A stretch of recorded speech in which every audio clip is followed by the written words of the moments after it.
기적의 사용법, 공부와 업무를 전공하는 슈퍼뇌의 비밀, 마크 티글러죠. 김경섭, 최인식, 옮김. 기적의 내 저자는 누굴까요? 뇌과학 분야의 권위 있는 학자이며 뇌효율 훈련 전문가, 다양한 방송 프로그램에 출연하고 있으며 뇌훈련과 관련하여 다양한 수업과 세미나를 제공하는 USE 클락의 공동 창시자다. 유스 클락 기업의 트레이드 마크는 텍스트 이해도를 유지한 상태에서 속독 실력을 2배로 형성시키는 것과 암기 용량을 85% 늘리는 것이다. 저자는 지금까지 7만 명이 넘는 사람들에게 여러가지 뇌훈련 기법을 강의했다. 또한 여러 전문가 과정을 운영하고 있으며 학생과 교사를 위한 과정도 개발했다. 저자는 모든 사람들에게 최고의 학습 방법을 배울 기회를 제공하고 그것을 평생 동안 사용할 수 있게 한다는 목표를 가지고 있다. 그렇군요. 김경섭 박사는 성공하는 사람들의 7가지 습관, 이런 것들을 번역했군요. 최인식 박사는 현재 한국 리더십 센터의 전문 교수, 성공하는 사람들의 7가지 습관, 역시 그쪽으로 같이 함께 일을 했던 분들이 또 이렇게 좋은 책을 번역을 했다. 기적의 뇌 사용법, 언제 카피가 됐나? 2016년에 우리 한국에 번역이 되었군요. 기적의 뇌 사용법. 시원해. 바람이 부네. 자, 마크. 노력하지 않으면 아무것도 이룰 수 없어. 이것은 제가 가장 듣기 싫은 잔소리였고 특히 책 읽는 것을 싫어했습니다. 그리고 이 때문에 억지로 보충 수업을 들어야 한다는 것도 끔찍하기만 했습니다. 초등학교 때 목요일이 제일 싫었는데 바로 목요일이 글 쓰는 날이었기 때문입니다. 글 쓰는데도 소질이 없었으니 말 다 했죠. 기말 시험이 끝나고 2주 뒤에 제가 난독증이 있다는 것을 알게 되었습니다. 제가 왜 읽기와 쓰기가 어려웠는지 설명은 되었지만 변한 것은 별로 없었습니다. 여전히 좋은 성적을 받으려면 부단히 노력해야만 했습니다. 그런데 친구가 저에게 속독, 마인드 매핑과 기술에 대해서 소개해 주었을 때 저에게는 새로운 세상이 열렸습니다. 얼마 지나지 않아서 공부가 쉬워지고 공부에 속도가 붙기 시작했고 공부가 재미있어 가기까지 했습니다. 고등학교 과정에서 응용 심리학을 공부할 때도 속독, 마인드 매핑과 기술을 활용했습니다. 이 기법들 때문에 저는 예전에도 꿈도 꾸지 못했을 대학에 진학하기로 결심했습니다. 젊을 때 한창 이런 것들이 있어도 그 방법에 대해서 참 수박 겉핥기식으로 지내왔는데 여기서 또 다시 접근해 봅시다. 대학에서도 이 기법을 통해서 좋은 성과를 거둘 수 있었다. 일반적으로 대학교 공부 분량은 주당 40시간을 요구하지만 저는 이 기법을 통해서 일주일에 8시간만 공부해도 같은 효과를 낼 수 있었습니다. 자랑하고 싶다든가 누군가에게 기쁜 인상을 주고 싶어서가 절대 아닙니다. 단지 이 기법을 사용했을 때 어떤 일들이 가능하는지 강조하고 싶습니다. 이 기법의 가장 큰 매력은 사람들의 지능이나 나이와 무관하게 습득이 가능하다는 점입니다. 지난 10년 동안에 저는 7만 명이 넘는 사람들에게 이 기법을 가르칠 기회가 있었습니다. 제 경험을 근거로 누구든지 이 기법을 배우고 사용할 수 있다고 강히 말씀드립니다. 저는 이 책을 통해서 뇌 효율을 높이는 방법을 소개하고자 합니다. 저는 여러분이 어떻게 공부해야 하는지 가르쳐 주려는 게 아닙니다. 공부와 일처리 스킬은 굉장히 주관적이기 때문에 만능의 공부 방법 혹은 업무 방법이란 있을 수가 없습니다. 따라서 이 책에서는 여러분만의 공부 방법을 개발할 수 있도록 도와주는 기술들을 알려드리려 합니다. 책에 소개된 방법들은 제가 고안해낸 방법이 아니라는 점을 미리 밝혀둡니다. 이렇게 이 책으로 우리는 무엇을 얻을 수 있을까요? 이 책은 여러분의 공부 효율과 업무 효율을 높이기 위한 속독, 마인드 매핑, 기억술과 뇌관리법과 관련된 구체적인 조언과 기술을 담고 있습니다. 특별히 힘들이지 않아도 여러분이 이 기법을 배울 수 있습니다. 혹시 이 기법이 별로 도움이 안 되면 어쩌지? 혹은 내가 응용력이 없는 것은 아닐까? 이런 생각이 들 수도 있습니다. 특히 나중에 시험을 볼 과목의 교재에 이 기법을 사용하는 경우에 큰 용기가 나지 않을 수도 있습니다. 책을 읽으면서 어떤 방법이 자신에게 적합한지 살펴본 다음에 여러분의 상황과 학습 스타일에 맞춰서 이 기법을 활용해 보세요. 자, 이 책을 읽으면서 적극적으로 몰입해야 한다는 뜻이기도 합니다. 이 기술, 이 책을 참고서로 사용하세요. 자, 마크 티글라 암스타르담에서 이 책을 쓰면서 소원에 이런 말을 했군요. 옮긴 이에 글에서는 역자들은 박사과정을 밟으면서 뇌혈의 중요성을 절실히 느꼈고 집중학습법을 적용해왔다. 선비 역자인 김경석 박사가 뇌효율의 중요성을 알게 된 것은 미국 유학 시절이다. 미국편에서 박사과정을 밟고 있을 때 에블린 우드가 1958년에 개발한 속독법이 대학원 등 사이에 인기가 있었다. 많은 책을 읽어야 되는 대학원생들이 우드의 스피드 리딩으로 2, 3회 빠르게 속독을 할 수 있었기 때문이다. 당시의 스피드 리딩 학원들은 케네디 대통령과 카터 대통령도 사용한 방법이라며 크게 광고를 했다. 선배 역자가 졸업 후에 직장에 다닐 때 토니 부장이 1974년에 뇌효율 향상을 위해서 개발한 마인드 매핑이 인기였다. 복잡한 내용을 일목요연하게 정리해줘서 초등학교에서 대학교까지 학생들은 물론 직장인들의 기억력에 향상에 도움이 됐다. 그런데 한국에서 코칭을 하면서 많은 사람들이 뇌를 비효율적으로 사용하고 있고 뇌를 효율적으로 활용하는 스킬을 잘 모르고 있다는 사실을 알게 되었습니다. 속독, 정독, 암기 스킬 등을 한 번도 배운 적이 없는 중고생이나 직장인들은 대다수였다. 그 이유는 그런 방법을 배울 기회가 없었거나 기회가 있어도 낡은 방법이라고 낙인찍거나 투자한 것에 비해서 비실용적이라고 생각하기 때문이었다. 역자들은 그들에게 책을 빨리 읽는 속독도 중요하지만 핵심을 파악하는 정독 능력, 오래 많이 기억하는 암기력과 기억술도 중요하다고 조정해왔다. 하지만 그런 기술을 실천할 수 있는 구체적인 방법에 대해서는 코칭해 줄 수가 없었다. 그런데 작년에 역자들의 고민을 알고 있는 미국 친구로부터 반가운 소식을 전해들었다. 이 분야를 10년 이상 연구한 최고의 전문가를 찾았다는 것이다. 너무나 반가웠어. 당사자의 마크 티글레에게 전화를 했고 그가 이 책을 비롯한 여러 책을 저술했음을 알게 되었다. 즉시 만나서 한국어판 번역을 계약한 후에 3일의 교육을 받는 동안의 기대와 감동의 연속이었다. 지난 10년간의 긴 고민이 해결되었기 때문이다. 초등학교 때부터 책 교육을 세계 싫어했는데 고교 시절 자신이 난독적임을 깨닫고 속독법, 마인드 매핑 이런 것을 통해서 공부하는 것이 재미있어지더라. 그 말이죠. 자, 이렇게 해서 김경수 최인식 한번 해보자. 이런 옹gin이의 책인데 우리 뇌는 유연한 뇌가 있고 속도, 마인드 매핑, 기억술, 생산성 이렇게 정리를 해서 한번 생각을 해보자. 이렇게 나오네요. 자,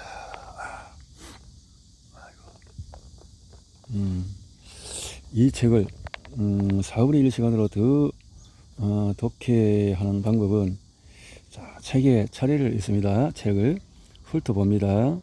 배우고 싶은 것을 정합니다. 이 책의 내용 얼마만큼 알고 싶은지 결정합니다. 그리고 반드시 바른 자세로 책을 읽습니다. 책의 각도는 40cm 정도 두는 것이 좋고 읽을 때 한 번에 60분 이상을 읽지 않습니다. 그래서 휴식을 취하면서 요약을 합니다. 60분, 나는 뭐 한 20, 30분. 읽을 때 항상 옆에 형광펜을 놓습니다. 이렇게 줄을 치면서 각 장 읽고 읽은 부분을 다시 가볍게 훑습니다. 각 장 읽은 다음에 요약을 하는 습관을 들입니다.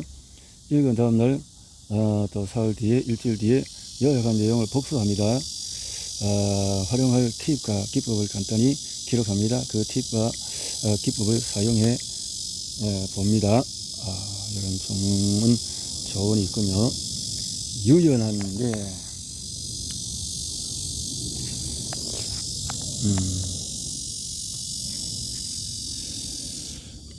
과거에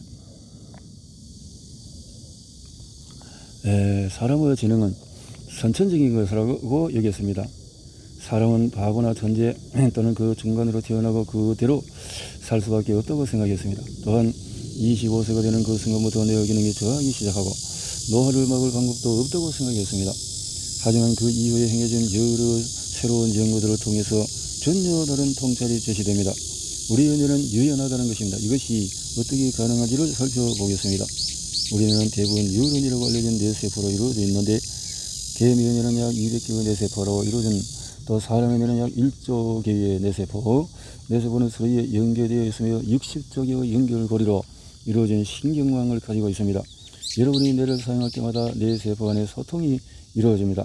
한 세포에서 신호를 보내면 그 다음 세포로 또 다음 세포로 신호를 전달하게 됩니다. 여러분이 새로운 것을 배울 때마다 뇌세포가 다른 세포들과 연결이 되어서 새로운 신경망을 구성합니다. 그렇다면 여러분이 무언가를 배우고 있을 때 뇌는 시시각각 변하고 있는 것입니다.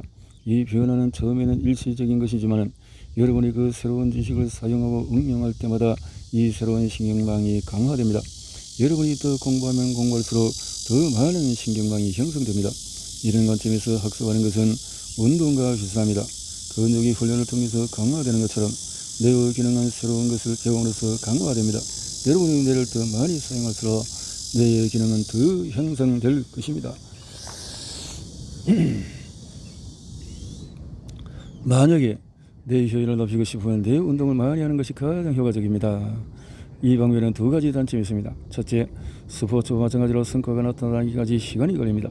두 번째, 만약 꾸준히 훈련하지 않는다면 그날마다 내 성과마저도 없어질 수가 있습니다. 훈련, 따라서 무작정 뇌 운동을 많이 한다고 좋은 것은 아닙니다. 비법은 새로운 전략과 기술을 사용하는 것이죠. 뇌를 다른 방법으로 사용함으로써 뇌 운동 없이도 뇌의 기능을 최적의 상태로 유지할 수 있습니다. 이 책이 바로 그런 것을 위해서 쓰여졌습니다. 테니스 공을 멀리 치고 싶은데 그 반침밖에 사용할 수 없다고 가정해 봅시다.